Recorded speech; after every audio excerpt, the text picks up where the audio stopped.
Halos 3 buwan na nagsisimula yan at nakatenggay sa Pilipinas, Kay.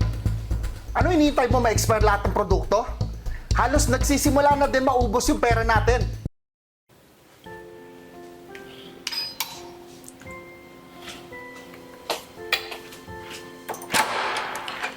Hello po ma'am, may nagpapadala po sa inyo galing Pilipinas. Salamat. Ano to? Saan naman galing to? Hala? Laking pera nito ah.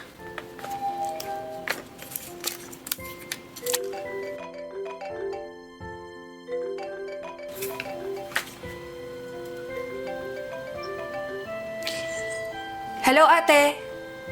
Hello, Bunso! Na-receive mo na yung pera? Pera? Bunso, merong bumili ng product mo. Sobrang nagustuhan nila lahat. Alam mo ba, nagpadala sila ng pera para makapag-supply tayo sa kanila. Talaga ba? Kakatuwa naman. Ano to? Nangutang ka na naman ba para sa panluho mo? Pera natin yan.